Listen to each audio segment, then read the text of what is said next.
First at 4, there are several active wildfires across Texas as of this afternoon. You're looking at the Texas A&M Forest Service activity map.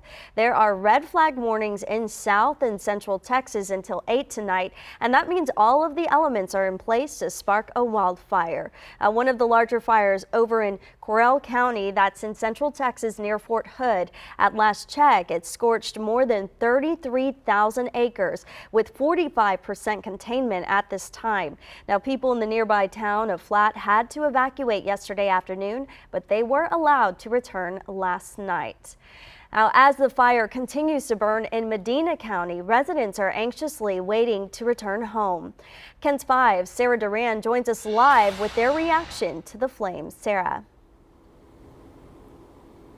Danny Moment is still waiting for the all clear to return to his home in High Mountain Ranch. Right now, his street looks similar to this one right behind me. The roadway by his house at County Road 2615 is blocked off to traffic. Audrey, that's about 4 miles east from where we are currently at. He and his neighbors were out there earlier today hoping to be escorted into the neighborhood. However, plans changed when a worker from the electric company arrived to restore power. That's because homes in his area and this area where I'm at lost electricity during the wildfire over the weekend.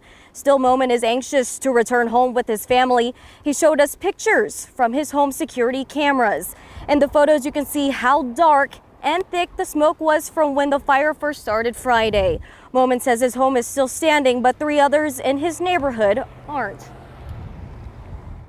It's so dry out here right now, and then it's just getting this wind like it is right now, just kicking up, and knowing that your house could be next. And I could tell you one thing, I have a lot of faith in God, and God, I prayed and prayed, and I trust in Him, and I believe that's what's going to save us.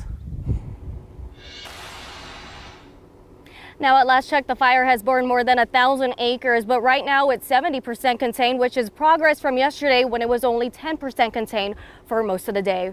Reporting live in Medina County, Sarah Duran, KENS 5. Thanks so much, Sarah. And that red flag warning remains in effect. Want to bring in Weather Chief Bill Taylor. And Bill, do you see any relief in these dry, windy conditions? I really don't. And Audrey, that's the issue, is that not only are we looking at more winds tomorrow, but then a cold front before sunrise Wednesday. So that cold front is going to reinforce the dry air and keep these gusty winds in place.